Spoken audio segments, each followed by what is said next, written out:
Hey Juventini, welcome back to the AJC. It is May 16th. I'm Alberto. I have all this morning's news surfacing around Juventus, and the majority of it is based around contracts. All right, guys like Mirko Di Natale and Romeo Agresti have been weighing in on this current roster and where certain players stand, and we're going to take a look at all that right now today. So like the video, subscribe to the channel. Now let's get into it. We are first off 1 year removed from saying goodbye to the great Kielo, all right, and I miss him every single day. However, I had the pleasure of meeting him last summer in Los Angeles while Juventus was on tour.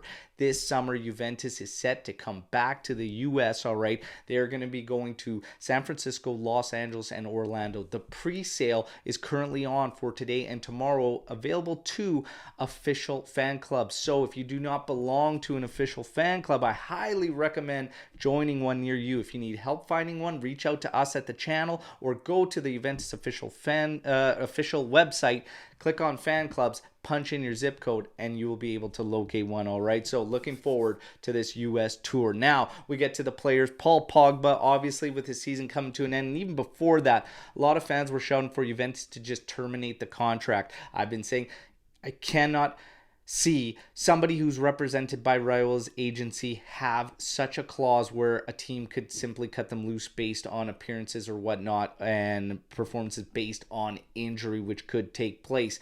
Raffaella Pimenta, Paul Pogba's agent, has said that Juve will absolutely not rescind their contract. Also, going above that and speak to the current acting president at Juventus, he also said Juventus's plan is to take advantage of the growth decree in Paul's contract. All right, so do not expect Paul Pogba's contract to be terminated. All right, number one, I don't think they can do it, and number two, I don't think they plan on it. All we can hope for is, as you can see, when Paul Pogba is on the pitch, he is a difference maker, and nobody should be questioning his ability. The big thing for Juventus right now is to move on for that. Hopefully they can get him more healthy for next season, but it makes all the other pieces of business to follow very, very crucial and important. All right, now we get to Adrien Rabiot. Adrien Rabiot has been a force for us in the midfield this season. All right, even those that hate Adrien Rabiot cannot deny the importance he's had. Manchester United has returned with interest in signing Adrien Rabiot for free this summer. Apparently, again, it's all going to come down to what happens at Juventus. If Juventus has a legitimate shot at signing Adrien Rabiot and what happens in terms of European play. All right, so the standings, May 22nd, we're going to get another point penalty. All this is relevant to what happens with Adrien Rabiot. Angel Di Maria on the flip side. Angel Di Maria, as of a couple hours ago, contacts have been made between Juventus and Di Maria's group, all right? And this is coming from Romeo Agresti. So the renewal is actually underway, and they are having discussions actively right now as we speak. And obviously, it looks like the uncertainties won't necessarily affect Angel Di Maria. Fratesi.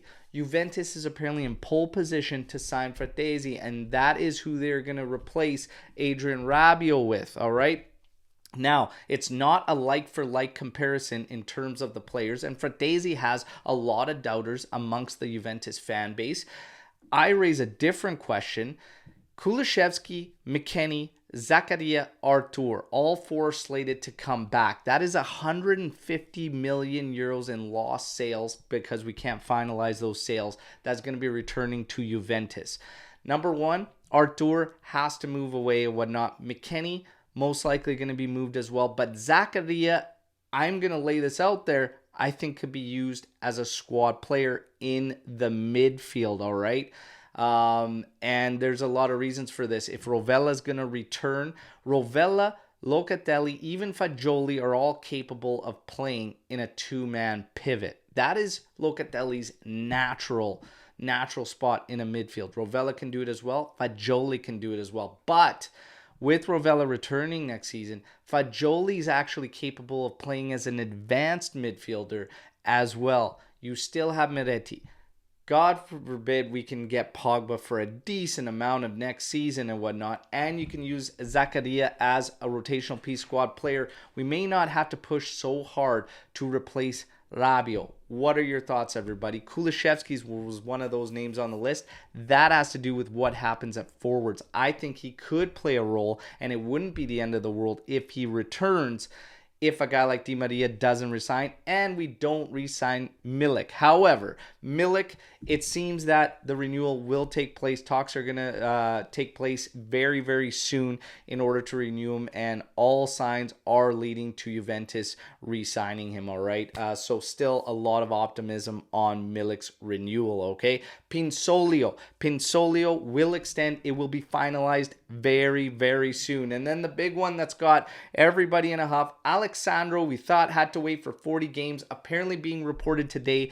No, it wasn't 40 games. He has actually met the requirements. And Romeo Gresti went as far to say that beyond that, even if he wasn't going to meet the requirements, Sandro was going to be renewed by Juventus. Now, here's my thing with this and why I see it as mismanagement. Because of the automatic renewal, he's entitled to that large salary. I've been saying for a while, if you're Juventus, based on everything that's going on, you have to have power in your hands. You needed to make sure he did not hit that automatic renewal. And even if you wanted to renew him, at least you could have renewed him under your terms and a much lower salary. You're going into a mercado that you're going to be very limited already as it is, and now you're going to be tying into another large salary on Sandro. Hey, I want to know what you all think. Okay, drop it in the comment section. But Sandro, as it stands, with another season, he's only 19 games away from Pavel Nedved for the foreigner with the most appearances for Juventus, as Pavel Nedved has 327 and Sandro sits at 308. You guys know the drill. That's all your news for today to May 16th. I'm going to keep you going with the daily update videos until we hit Thursday morning. That's game day. Then we'll be live at 8:30 a.m. Eastern time. But you know the drill. Comments, questions, thoughts, opinions on the news you heard today, drop it in here. Don't forget to like the video. And of course, subscribe. And until tomorrow, fino alla fine, forza Juve.